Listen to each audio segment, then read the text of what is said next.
Okay, so what I have here is from our 1987 Evinrude E40ELCUD 40 horse engine. I removed both the carburetors and I've rebuilt the first one here just to kind of give myself a run through on it. I've already dismantled it, cleaned it thoroughly, blew everything out real good, and put it back together. One thing I did, because I wanted just to make sure I put these back right, I labeled this one as T for top, and I have the other one that's soaking currently labeled as B for bottom. That's the new gasket that goes against the block, and I've basically laid everything else out from the second carb, which I have dismantled just for time's sake, and obviously you can just see it as I put it back together. This one I'm going to just set back off to the side here, and I'll just show you. This is the old bowl float gasket. That's the new one. These were that's actually the drain plug in the gasket. That's the pin for the bowl float right here, and that's one of the old gaskets as well. These are actually the screws that hold the bowl on itself.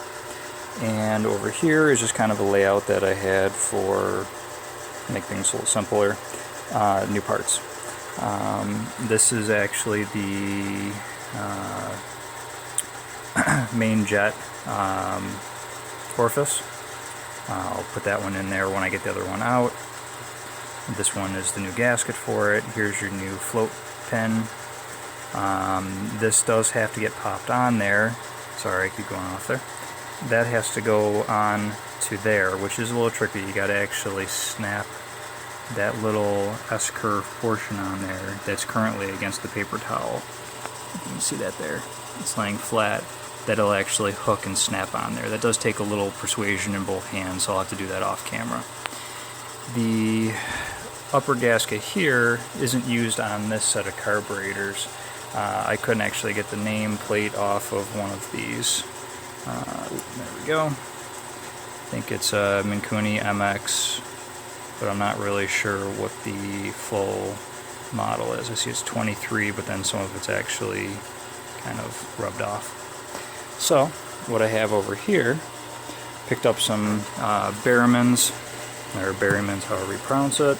Yeah, Chem Dip. Actually, I got it on sale over at Pep Boys, and it seems to be working pretty good. You know, pardon the compressor, I was using that to blow everything out. The nice thing about this, it actually has a little basket in there. So I had everything soaking currently. Kind of see that. I'm going to pull all this out here in just a moment, and then I will kind of show you what I was doing here. Maybe I'll just pull all this right out now, see if I can drain some of it. Sorry, got to view with this. Should probably use like a GoPro or something to that effect.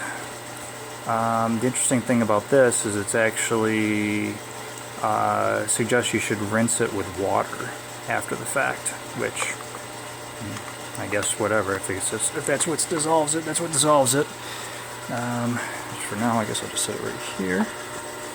And short of another option, I just basically cut open a water jug that I had handy, filled it with fresh, just tap water, and there's the carb after soaking it. There is the main jet right there, and here's the suction tube, which I'll show you how I blew all this out here in a moment once I rinse it all off. So just kind of clunker dunk that in there. Same thing with the bowl itself. This is actually where I was showing you before. That is the bowl plug, drain plug, and that's what that screw over there is for. And actually that's the old gasket, and that is the new gasket. I will put that on here in a moment once I get to that stage.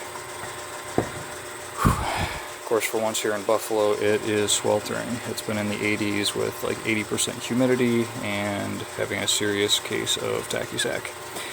So, let's see here. Get some of this stuff switched around.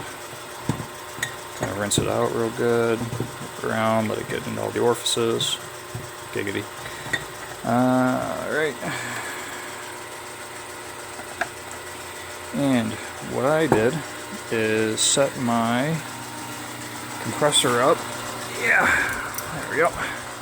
I just put a little plastic end on it. Just put a little hose on. That way I can get in and carefully blow out a lot of these orifices here. I just go around.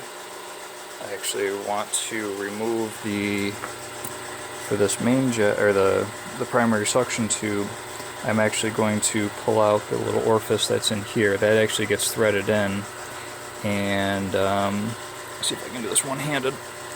But that guy comes out. Sorry.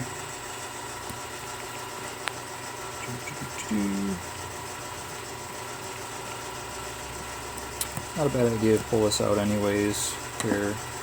And just tip that into there. There he is. Little orifice. And down in here, sorry for the bad light, trying to rig up something here.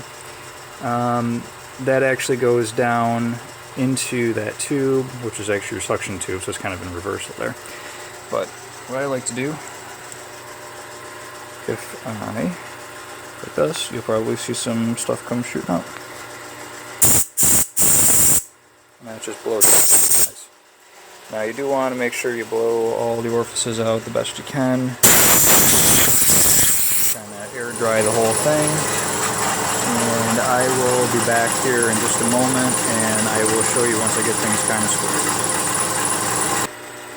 squared. Okay, back. Now, sorry, I had to use two hands there to try to blow all the orifices out, plus it's also really noisy. Something to keep in mind too is there are lots of different orifices, and a pair of them that are a little tricky to see here. Let's see if I can get a better shot. There are a couple you can kind of see right down there, right along the top edge. Make sure you blow those out good too. And your primaries, like I said, you want to make sure you go through here. That just kind of blows your vent out. I'm going to remove this primary here in a moment. And I've already taken that out here, and I'll put that back in a moment. So, let's see here. I can put this back in. And I did actually look and see that is pretty clean. What I did with some of them is just to make sure. Yeah, actually that's not so bad. What I did is actually used, and you have to be very careful when you do this, because these are all brass.